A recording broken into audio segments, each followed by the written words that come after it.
is this thing on? What's up guys, welcome back to the channel. I got a new 3D printer and it is the Ender 3. Alright, so the new 3D printer I got. What can I say about it? Setup, now I read online that it's supposed to take like 20 minutes, but it took me like 2 hours. Now, I'm a fairly technical guy, and I'm sure that there's gonna be plenty of haters in the comments right now, but this one took me a while, and as soon as I got it put together, as soon as I turned it on and tried to zero out the axes, I had a problem.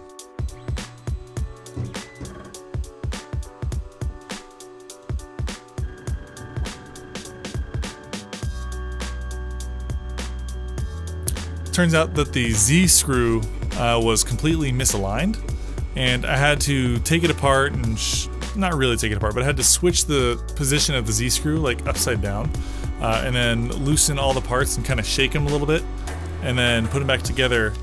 And then I got the Z screw working, but then I dug the extruder too far down. I guess I had to replace the Z limit switch. My first experience with the 3D printer was the TiVo Tornado that I have sitting over here, and that one was pretty much assembled for the most part itself, and that one was really easy to set up in less than half an hour, and I thought that I was getting some pretty good prints off of it. So after I finally got this Ender 3 working, which took me a few hours the following day, I used the test filament that it has to print the test doggy that it has loaded onto the little SD card that it comes with.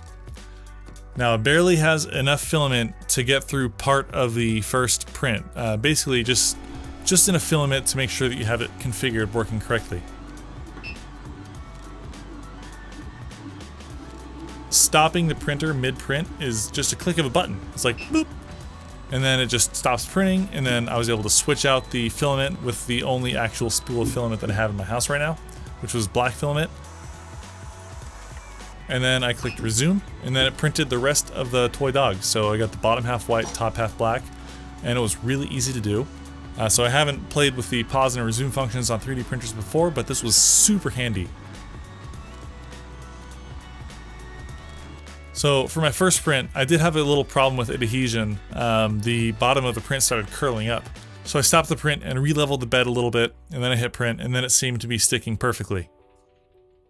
So after my first failed print and a little bit of cleanup on the final print, I've never seen printing this smooth come out of a 3D printer. It looks like it could almost pass for injection mold plastic. It looked great. I mean, the parts that come out of the TiVo Tornado, you can very clearly see that they're 3D printed things. But compared to the resolution and the detail I got out of the Ender 3 blows it away.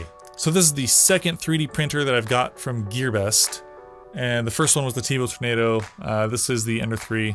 Both of them came within a week. So GearBest, again, great place to pick up your 3D printers. So the Ender 3, while the print surface is a little bit smaller than the Tornado's, the quality I'm getting out of this thing is just leagues better.